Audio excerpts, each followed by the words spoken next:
My name's Dave Neff. I'm with the Carnegie Museum Board of Directors, and this evening we are highlighting the Swanson Family Farms, the trust that handles this acreage. It's been around for 1854. This evening we have Gloria Swanson Messer, we have Robert Swanson, and we have Randy Olson. They're going to be representing their family this evening on this. Their farm is located 2.5 miles north of Lockridge. And as I said, 1854, so coming up, you'll have a celebration coming up on that. The original size was 40 acres. And since we're in an inflationary period right now, the original cost was $125 for the entire 40 acres. So can't do that anymore. So without further ado, I would like to turn it over to Gloria to give us some of the background, and Robert and Randy can share their stories with us. Thank you so very much for joining us this evening. Thank you. Well, this has been quite an experience because there's a lot of things I didn't know until I started researching. And I'm so thankful for people that were interested in keeping records of our different families. Well, this is my great-great-grandfather, and it's amazing, but my family is in the history, Jefferson County history books. They have a volume 1 and a volume 2. And that's where I got some of my information about my family. First of all, that we only have that to go by because we know a lot about our dad and as we grew up. But we go back to my great-great-grandfather, who was born in 1804, and he died in 1887. And he's buried in the New Sweden Lutheran Cemetery. And along with his wife, Catherine, they were born, reared, and were married in Sweden. They came by boat to New York with 13 children, one dying at sea, and the trip from New York to Jefferson County was very hard. So they lost several more children along the way. So Oliver, like was said, he bought 40 acres of government land for $125. Back then, I'm sure that was a lot of money. Most of the children I found were girls, but there were, we only know of 3 boys, Carl, Swan, and Victor. And Victor is our great-grandfather. And is there anything you want to add to that part, Bob? Well, there was also Theodore. I don't know which family he was from, but he moved to Idaho to live. That's the only thing different I can tell you. Mm-hmm. So our great-grandfather then, who is Victor, he was born in Sweden in 1849, and he and his brothers, and maybe some of the girls, don't know too much about them, survived the trip. And at age 12, he took over the farming for his dad, Oliver, because he took over the farming for, due to his father having rheumatoid arthritis, and he wasn't able to farm. And then Victor's older brother, Swan, was in the service and he was serving 4 years with Bissell's engineers. And so he wasn't there to help on the farm. But there's a little bit there. Don't know whether he came back to help on the farm, and then Victor moved away for at least 10 years. So he was 21, 22, 23 years old along that age. And then he came back and bought the farm.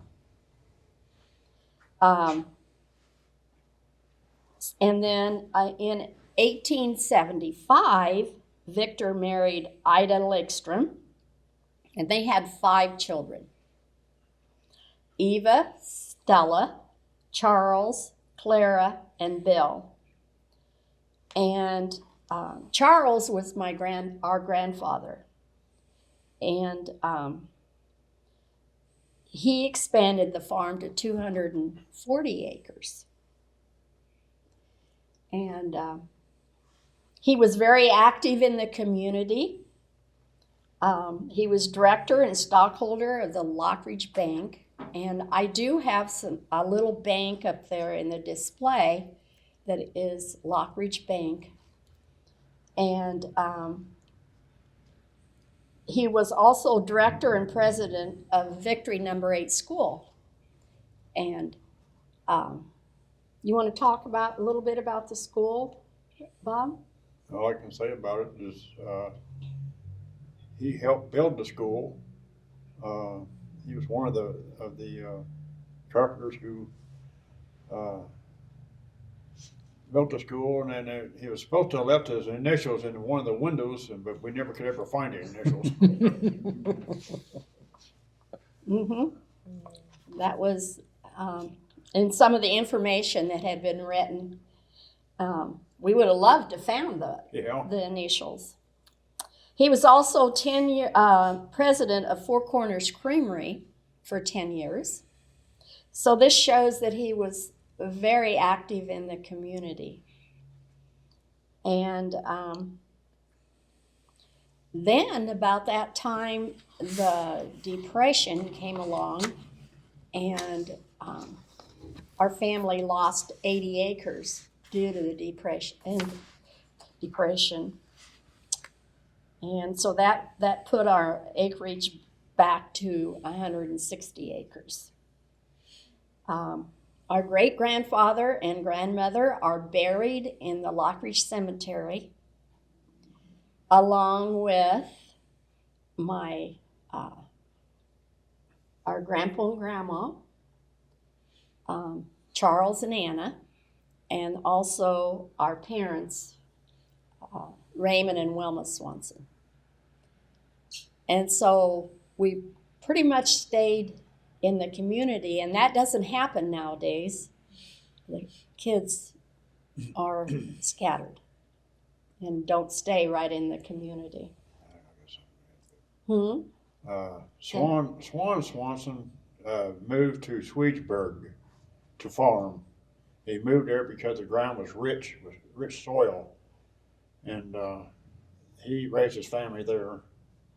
I did have some information on it, but I was going to bring it with me.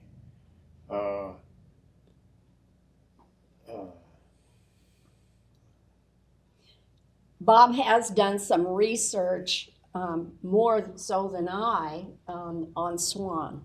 I got that from the library over here, the new library. Okay. That information, and he's buried there at Swedesburg with his wife, Sophie Brandt was her name, her maiden name.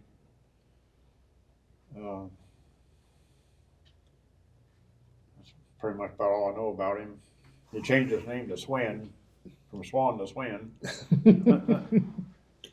So back in those days, they changed their name. So he's buried in the Lutheran cemetery there? Yeah, or the Lutheran cemetery there at Swedesburg. Okay. I tell you, it's just hard to believe how many, like you say, in 5 and 6 generations that you can trace it all the way Yeah. back and be able to share it, because it just doesn't happen that way anymore. Like you say, you pack up and kids move and off you go. And I tip my hat to you, Randy, for saying this is where my roots are. I'm here. I'm part of it. So good. I don't understand why our dad and grandpa did not apply for. He died in 2011. So actually, he'd have been eligible for the heritage then, and he never ever mentioned it.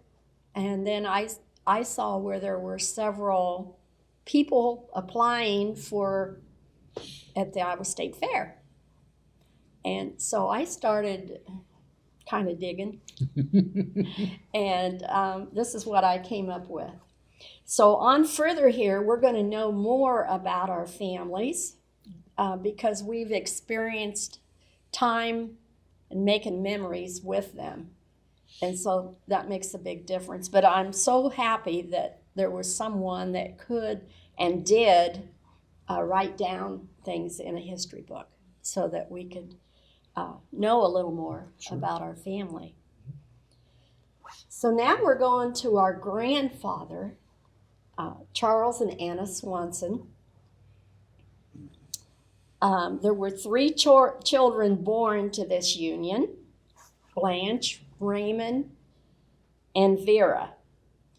And our dad and grandpa was Raymond. And so Charles, he had, because of losing the land, he had 160 acres of farm ground. And Charles passed away at 53, so we never had a chance to know him. Just pictures and different things that Dad would share. They had cattle, and I know they picked corn by hand. And they had horses. Had chickens, and they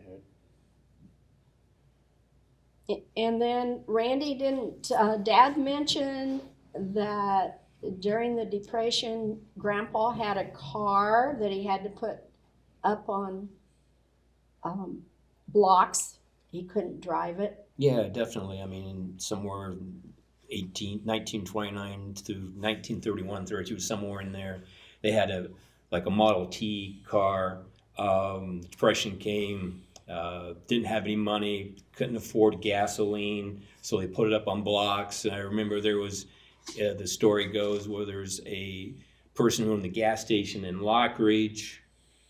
He came out and visited my great-grandfather and said, hey, I'll put in 50 gallons of gas in there. You can run it through the summer, and then you can pay me when the crops come in. Grandfather says, no, I cannot do that because I know I won't have enough money to pay for that gas bill. So basically they put the car up on blocks, and it stayed that way for several years. And I don't remember now.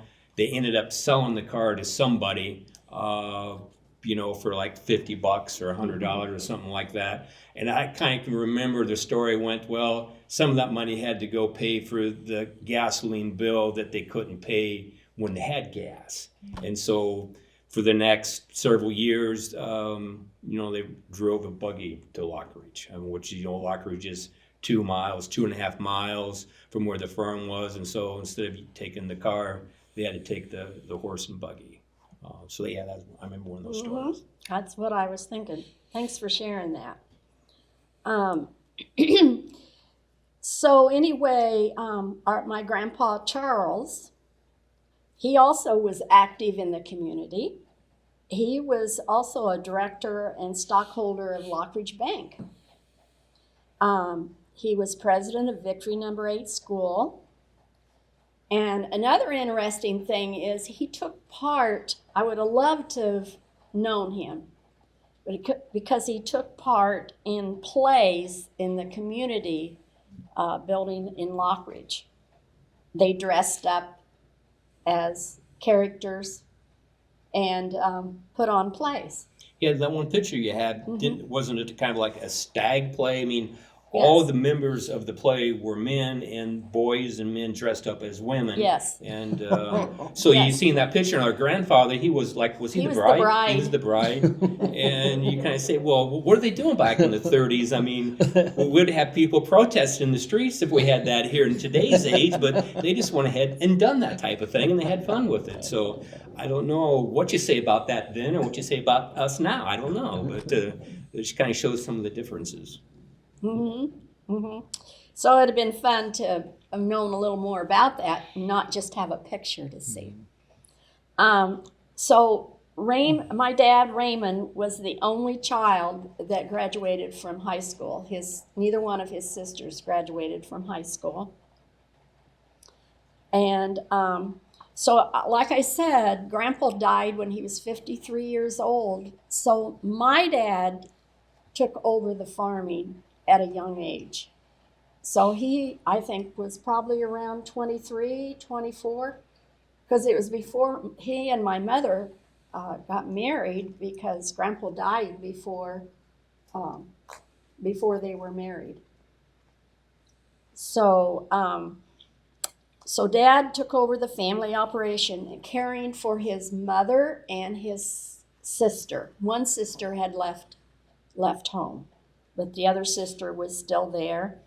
And then Dad later bought out my grandmother and his two sisters. So the farming went on in the family. I know it was a struggle back then to do that. Another interesting thing is we talk about Victory Number 8 School. It's a one-room schoolhouse north of Lockridge, and our family's been involved in that clear back to my great-great-grandfather. And they still have a reunion there every year, and and I'm still involved in that. So all of Victor's children, Eva, Stella, Charles, Claire, and Bill, attended this school. All of Charles' children, which is my grandfather, his 3 children attended this school. And then my dad, my oldest brother, who is deceased now, he and I and Bob attended that school. And then it closed in 1957 when they reorganized, and everybody had to either go to Lockridge or Fairfield High School. And so the school still stands on its original site, and everything's original in the school.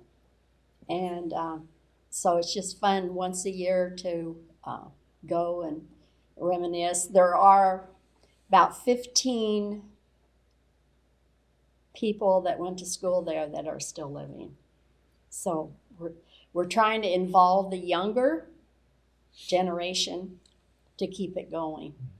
We would like to make a historical place. We have gotten some grants from the Jefferson County grant to keep it up, to put a new roof on and keep it looking nice, and try to keep it as original as we can. One of the displays that we have put together in the Herring Gallery downstairs is a map, individual map of each of the townships.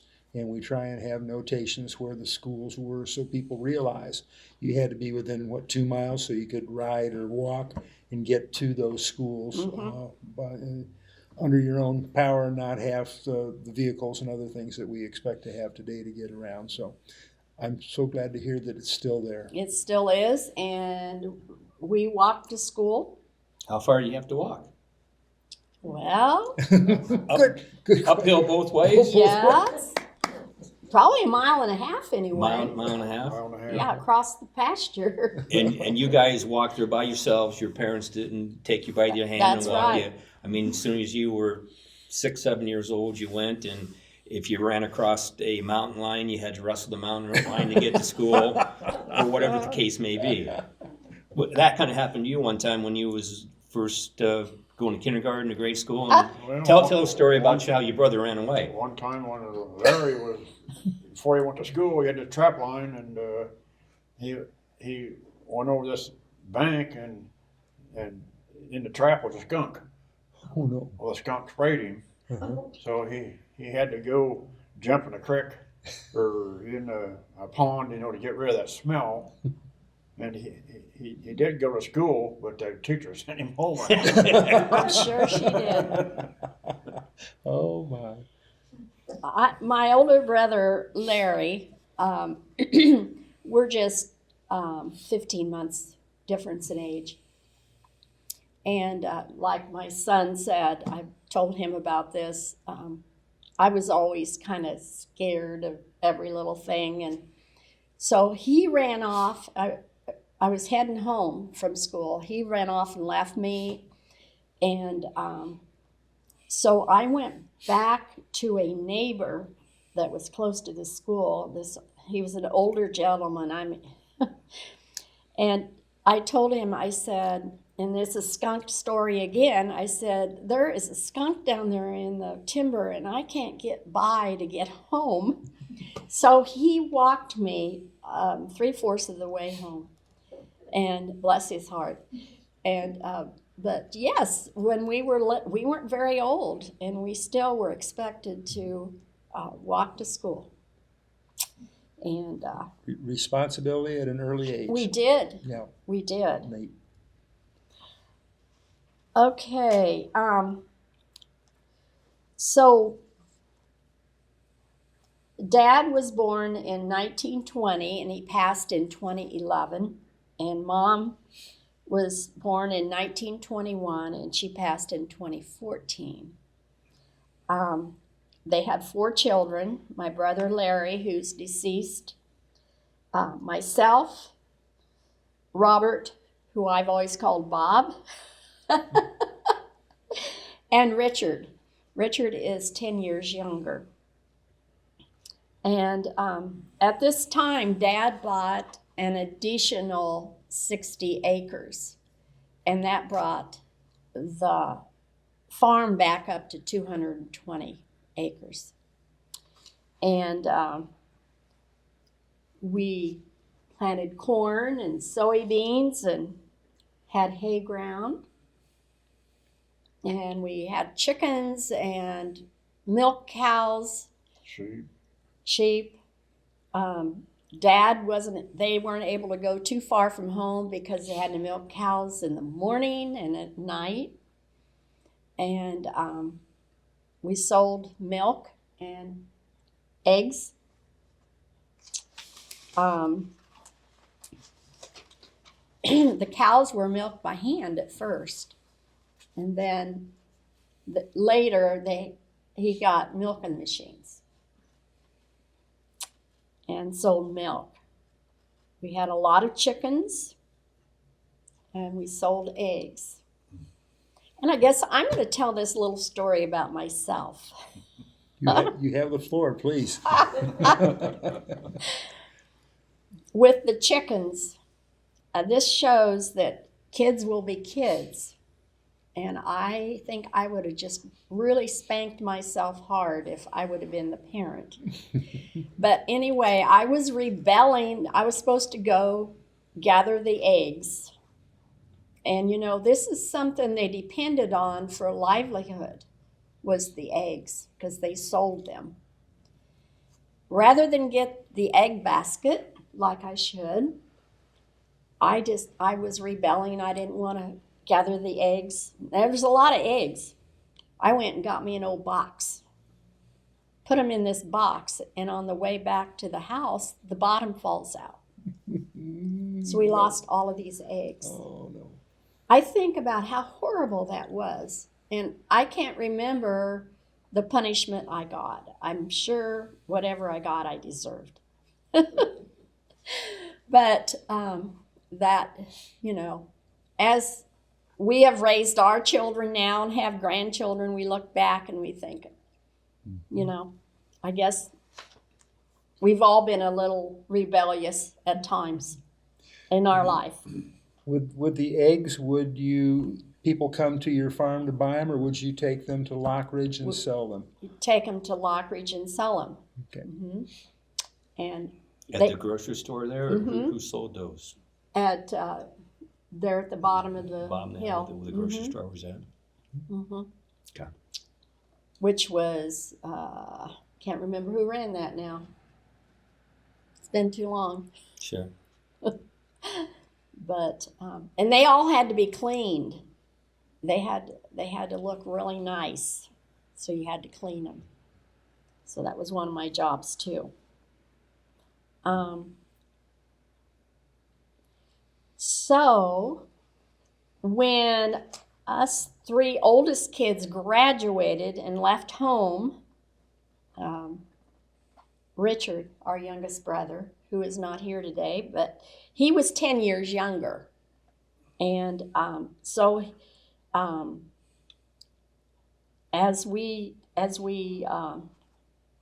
got married, and I guess my oldest brother got married, and then you went to the service. Can you tell a little bit about that? I don't know. I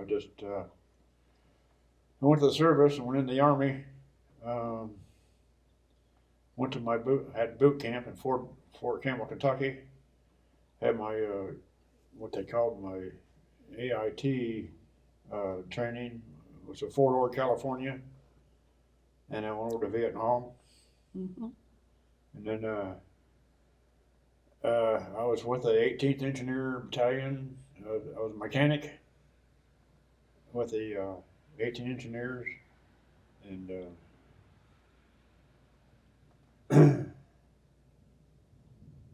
I worked in a motor pool. And lots of times when there was they needed someone, you know, we had a fleet of dump trucks that we drove, that they drove, you know, to haul different materials, because they had sand and rock, and eventually they had an asphalt plant, and they blacktopped the roads for over there, and a lot of times when we needed extra truck drivers, you know, I drove for a while, hauling that stuff, and got shot at a lot. So you were in the service how long? 3 years. 3 years. Okay. So, as I said, Richard helped Dad with the farming, and one of the things he shared with me, he said he was out plowing on the original site where the original 40 acres and where the house was built, and as he was plowing, he would plow up things, you know, crockery and different things. And he said to Dad, where is all this coming from? And then my dad shared with him that was the original spot where everything started out. So I thought that was interesting. So Dad was very active in conservation. He really believed in taking care of his land.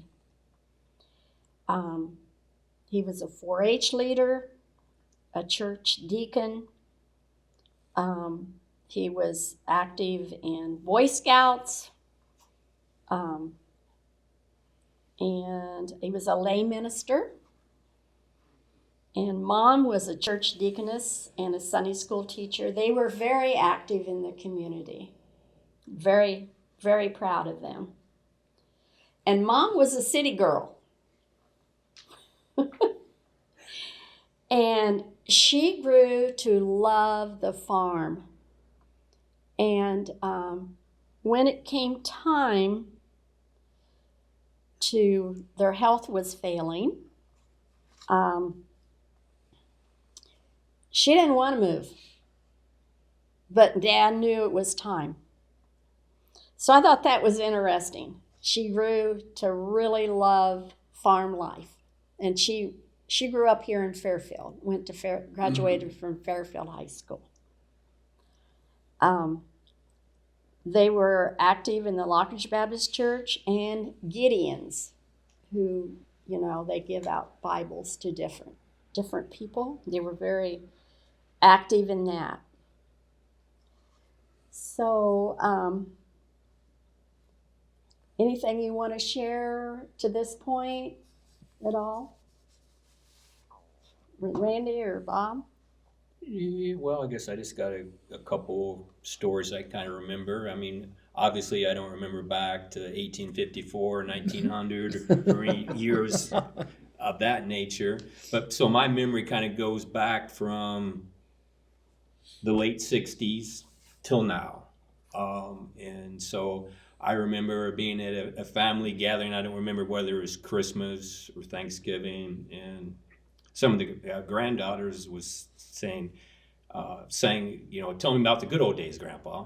And so they sang him the song, and everybody cried. And so I remember my grandfather going, well, don't let anybody kid you.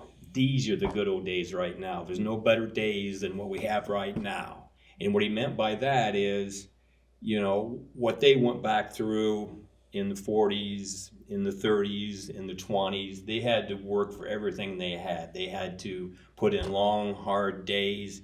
And what he said, well, I don't do nothing now, and I got all this money. I just sit around, and all this money comes in. When I was a kid, he told me a couple different stories. He said, well, when I was a young man, I went over to help this neighbor farmer clean up his barnyard, and that meant that he had to use a pitchfork, pitch manure all day long into a manure spreader. He took 2 horses over, a team of horses, to pull a manure spreader. So he had to go over to the farm, then come back. So imagine he spent all day there. And for that day's labor, for him and the horse, they got $2. Mm-hmm. One for him, and then one for the 2 horses. And another story he told me was, I don't know how old he was. He was probably late teens, I suppose. He said he has this old farmer, he wanted him to come over and split wood. So he went over there about daybreak with his axe and his maul, split wood all day long. And then I guess they didn't settle up that day, but there was a little drugstore in the town of Lockridge called Berg's. And in front of Berg's, they could buy about whatever you wanted. In the back of there, they had you could buy sundaes and ice creams and stuff. So he was over there, and the guy come up and said, well, what I owe you? And my grandfather said kind of what they said back then, well, whatever you think I'm worth. And so the guy bought him an ice cream cone or a sundae. And my grandfather said, well, I never worked for that guy again. and so there's kind of, you know, there's hard times, but there were some lessons that they learned, and they kind of, you know, moved on. When I was kind of, you know, that was just a couple of stories I remember, you know, back in the 30s. And then when I was, you know, in the 60s and the 70s, I spent a lot of times there in the summertime because my mom and father, a lot of people here in Southeast Iowa, Fairfield and Mount Pleasant, they had factory jobs. And so, you know, the kids had to go somewhere. Well, originally we started going to babysitters, but me and my brother weren't the most behaved type of people. So my mother had to come up with an alternative plan. So we kept our well-behaved sister at the babysitters. And so one of the kids went to one grandparent, and my brother went to the other grandparent. So I, you know, spent a lot of time with my grandfather when I was, you know, 10, 11 years old. And so we'd go out and do things. My job was basically, I'd ride around the tractor with him, and then I'd get off the tractor and open up the gate.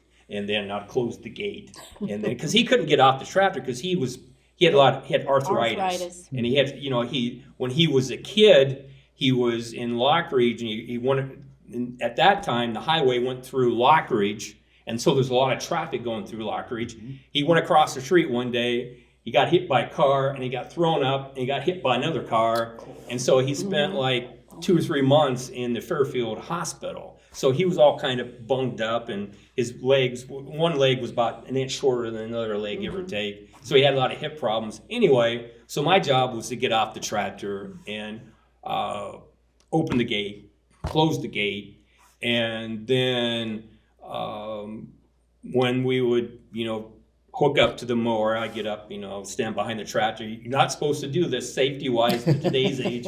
You're not supposed to stand between the tractor and the implement, but here I was, 10 years old. Go on, Grandpa. I put the pin in, and I hop back on the tractor, and away we'd go mow, or we'd go do something else. And then I remember, we'd come in for dinner, and Grandma always had something that was really good, and we'd always have tea, and then we'd eat, and then we'd always watch a TV show. Oh, it was Family Feud with Richard Dawson. So we'd watch that, and then we'd go out and do our other activities, and then Mom and Dad come pick us up about 3:30, 4 o'clock. And so I remember, go down there and do the milking too, and then we had like a little cats would be there, and you'd say the milking situation then, it wasn't, you wasn't milking the cows, you had a milker there, but you had the milkers, and it came into like a big, I'm not going to say it right, but it was like a big old tub or something. So you'd unhook it, and then you'd pour it into a 5-gallon bucket, and you'd haul it to the cooler. And it was like a 200-gallon cooler. If you go into dairies today, I remember going to a dairy up in Wisconsin, and it's like 7,500 cows, and the barn is from here to what Walmart's at, it seemed like. But anyway, the cows we had was just like 14, 15 head of cows, and so we'd be there and would only milk maybe, be there for a half hour. You'd feed the cows, and there was milking them, and so it was kind of like, it wasn't a milking operation where you would bottle the milk and then people would drink the milk. It was you put the milk in the cooler, the truck would come in, and then they'd take it to the cheese factory. So every 6 months to a year, the inspector would come in and would try to make sure everything was up to snuff. It was clean. So my grandfather spent a day cleaning everything up, and it was immaculate. And I remember being there, and my grandpa he was so happy, everything's all cleaned up. And this last cow coming was going to milk it, and the cow decided, it was going to do the business on the floor. And my grandpa didn't like that, and he got mad. He grabbed the tail of that cow, tried to keep it from, having the big old pie come down on the floor. Well, he was successful because it landed on his hand. And then he really yelled really loud. And then he had false teeth. Oh, no. And his false teeth came out, and it landed I on didn't his think hand. you would tell that story. Wow, this is history. This is is the real history. thing. So, Grandpa, I'm sorry. So I'll probably be haunted for the rest of my life. But I can still hear him yelling. And like my mother said, he was a very religious man. But at that point, he said some things that he really didn't usually say. But I can remember him saying as a kid, 10, 11 years old. So that kind of stuck with me. So we kind of went, so that was my experience on the farm. And then as I grew a little bit older, I got to do a little bit more things, got to bale the hay. And I remember one time when I was about 14, 15 years old, my grandfather, he never... With the hay, he had a small square baler, and so a lot of times you can put a rack behind the small square baler, and you got a guy grabbing the hay, stacking it on the rack. We didn't do that. He went ahead and baled all the hay on the ground, so we had like 600 bales of hay on the ground. And this particular time, we had 2 crews, so we had one crew on one rack coming around from one side, and we had another crew coming around from their side. So we had all the hay picked up except for 4 bales. And so it got to be a contest. Who's going to get those last 4 bales? So on one crew, we had my grandfather on his 60 horsepower tractor, and it had a hay rack behind it, and we had 2 guys throwing hay on there. On the other crew, we had my Uncle Richard girlfriend on a 120 horsepower tractor. It was the first time that she ever drove a tractor, and she was on there, and my grandfather he was competitive, and was going to try to get those last 2 bales, and she's my aunt now. She didn't know how to stop the tractor, so she was going straight to my grandfather. My grandfather's playing chicken with his tractor, and we're going to get that last bale, and was yelling at him, "Turn the tractor!" And so finally he turned the tractor, and we was able to survive the hay baling experience. So then the other years go by. I'm a teenager, young adult. I'm working at Bluebird Manufacturing in Mount Pleasant. We still had to get the hay done, and so the hay crew then would be my brother and whoever else my uncle could to kind of rope into coming out to bale hay. So we'd work from the factory from like 7 o'clock in the morning till 5 o'clock in the afternoon. And what we had waiting for us was like 600 bales of hay laying out in the field that we had to go pick up.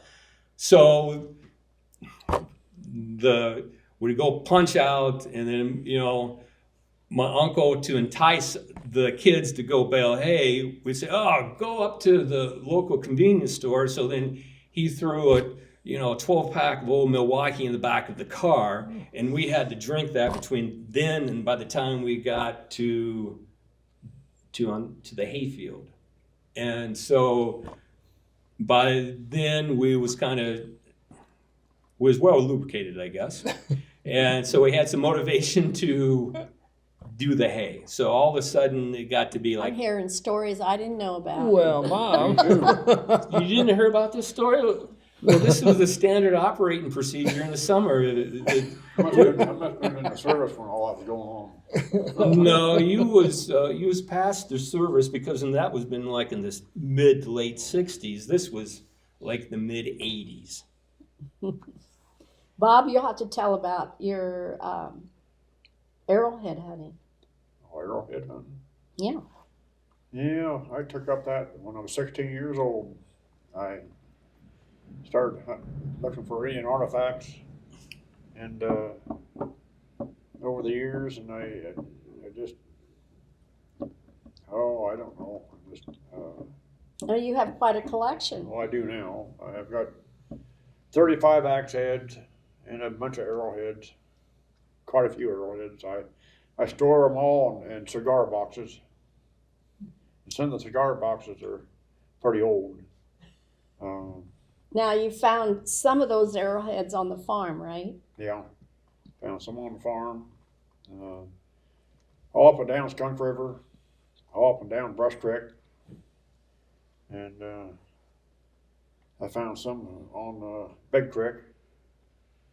There by, there at Mount Pleasant. We live on Big Creek now.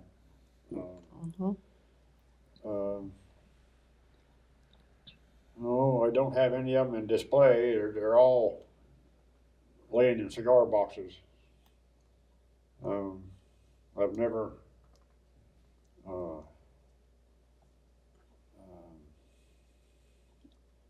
You never displayed them. You just yeah, kind of got them tucked away. yeah. Yeah. Well, When you go up to the 3rd floor to see the display that Sandy's put together for you, we do have a display, and we have artifacts just as you're talking about, Bob, and they have dates on them as to how old and thousands of years and other stuff along the way. So yeah, you would with an enjoy interest looking on at that, that. it may be a stop after you see your family display. Okay, so I wanted to add, when I was 10 years old, I was back, I don't know what year it was, Dad and some other farmers had this thrashing machine. And they all, when it come time to harvest, they would go to, each farmer's house to do their thrashing with his thrashing machine. And I was a water boy at 10 years old. I got to go around, carrying a water bucket, and taking water to all the help. And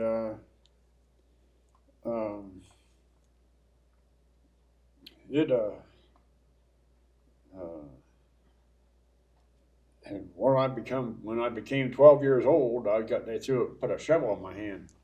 But we didn't have augers. The only way we get the oats off the wagon was scoop it off. And I remember scooping oats off into the oat bin. There was 2 bins in the upper barn that's still standing there, and we'd scoop it in. It had just little windows about like this. I had to scoop it. Had to hit it every time. Well, we got pretty enough practice. You got pretty good at it, but I can still remember that time when we had that thrashing machine. Yeah, there's lots of good memories. Growing up on the farm, it's a good place to raise kids. Anyway, then when declining health took over, Mom and Dad moved to Mount Pleasant, and Richard and Kim bought 60 of the acres. This is my brother and sister-in-law in 2003, and Mom and Dad moved to town in 2004. They continued to work on the farm. Dad would go out and do what he could do, and rented out the farm ground. So then they sold the farmhouse that had been built by my great-grandfather Victor. They sold that and 5 acres to a family, and it was a mistake because 5 years later, the house burned down by arson by the family that had bought it. There was an argument, and so there went the house, which was hard to see it burning. But a little later, we were able to get that 5 acres back into the family. Larry and I purchased it to go along with some of the ground we already had. And so that made the whole farm back in the family. And so we've split. We were able to keep everything in the family, which I think is wonderful. Bob and Penny, they have some of it. Larry and I have some. Richard and Kim have some of the farm, and my son Randy has part of the original of where our great-great-grandfather came and set up housekeeping. And also we have 40 acres in a trust. And the reason it's in a trust, my dad always thought that it probably would be sold. So he says, I want 40 acres to be left in the family, so I'm going to make it into a trust. And it cannot be sold until, it be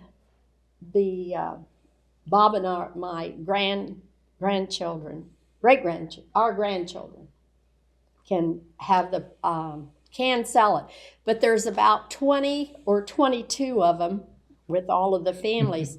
Can you imagine all of them agreeing on something? So I'm hoping they will keep that as a place to come back to and keep it in the family. Anything you want to add? That pretty much summed it up. I don't know. Randy, anything else you can think of? Well, I can think of a lot of other things, but I guess we probably better wrap it up. Yeah. I greatly appreciate you folks making the time from Lockridge, Mount Pleasant, your homes, and coming over. But since the farm is in Jefferson County, this is where we want to toot your horn and give that recognition for 150 years, well, 168, 69 years coming along here in the same family. It just is hard to believe, but I'm so glad that that opportunity is there and that we can share this as part of our history Yes. and celebrating the heritage farms of Jefferson County, Iowa. Thank you. You bet. Thank you folks very much. We encourage you and the family especially to take time to look at the display on that, Looking forward to that. and we'll enjoy it from there. Thank you folks very much. Greatly you. appreciate it.